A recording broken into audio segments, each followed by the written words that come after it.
Nadidipisila na ang 78 anyos na si Fekan Sonwan Lamon Gowa Camarines Sur sa paglakaw. May mga pig-iinda naman kaya siya sa salud. Kaya labi na sa nansayang kaugmahan, kan makaresibi siya kan libreng wheelchair, gikan sa karahayang buot kan Ako Bicol Party List. Pasalamat po ako sa Indo. Inanuhan po ako nindo kaning wheelchair. Isa na po yan. Nakulaon po ang pagpasalamat ko. Ang ina ni Jocelyn si Erlinda na 12 taon ng stroke patient sa Roman sa mga naging benepisyaryo kan partido.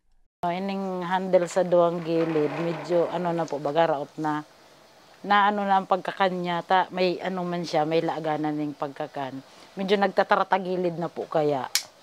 Biyernes, Enero 27 kan magdayon Ako Bicol Party List sa partido area para sa distribusyon ng libreng wheelchairs na naging posible sa tabang kan Children's International. Sigon sa Provincial Coordinator kan partido, sinara nindang maray ang sa indang benepisyaryo na sa hiling ninda mas nangangaipo.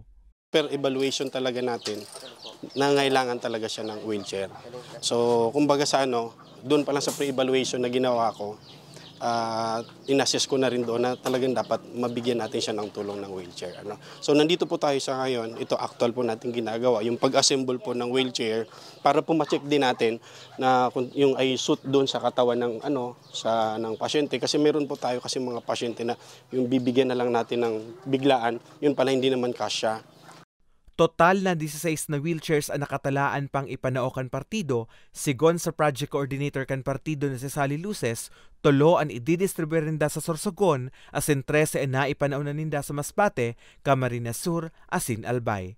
Ang Ako Bicol Party List, especially si Congressman Saldico and Congressman Jill Bongalo, na may agency na nagtitiwala sa Ako Bicol na kami mismo yung pupunta sa recipient or beneficiary na makapagbigay na itong wheelchair.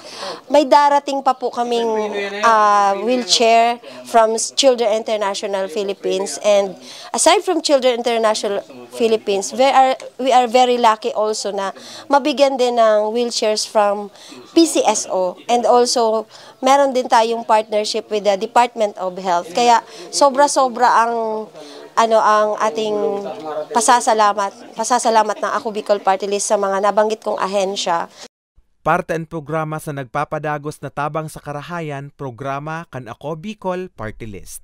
Para sa mga beretang tatak Bicol, Carmelo Balia.